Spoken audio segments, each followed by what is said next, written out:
Hello friends, welcome back to my YouTube channel. तो friends, कैसे हो आप लोग? आई होप कि आप अच्छे होगे। तो फ्रेंड्स, आज हम आपको बताएंगे कि आप अपने यूट्यूब स्टूडियो ऐप में डार्क थीम कैसे लगा सकते हो। तो बहुत इजी तरीके से बताऊंगा फ्रेंड्स। वीडियो को आपको एंड तक ज़रूर देखना है एंड वीडियो को बिल्कुल भी स्किप मत तक करना फ्रेंड्स, क्योंकि आप वीडियो को स्किप करोगे तो आपको प्रॉब्लम हो सकती है डार्क थीम लगाने में। तो फ्रेंड, उसके लिए सबसे पहले आपको करना क्या होगा, आपको अपने यूट्यूब स्टूडियो ऐप को ओपन कर लेना है। तो फ्रेंड, मैं अपने यूट्यूब स्टूडियो ऐप को ओपन कर लेता हूँ। जैसे ही आप अपने यूट्यूब स्टूडियो ऐप को ओपन करोगे तो आपके सामने कुछ इस प्रकार का इंटरफेस दिखाई देगा।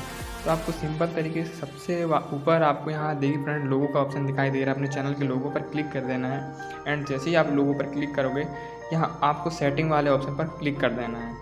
एंड जैसे ही आप सेटिंग वाले ऑप्शन पर क्लिक करोगे आपको यहाँ सबसे नीचे डार्क थीम का ऑप्शन दिखाई दे रहा है। तो आपको डार्क थीम वाले ऑप्शन पर क्लिक कर देना है एंड जैसे ही आप क्लिक करोगे फ्रेंड्स, आप देखिए यूट्यूब स्टूडियो डार्क थीम में चेंज हो चुका है। तो आप भी इसी तरीके से अपने यूट्यूब स्टूडियो को डार्क थीम में चेंज कर सकते हैं। तो फ्रेंड्स, आपको वीडियो पसंद आई हो तो मेरे चैनल को सब्सक्राइब कर दीजिए एंड बेल आइकन को जरूर प्रेस करना फ्रेंड्स।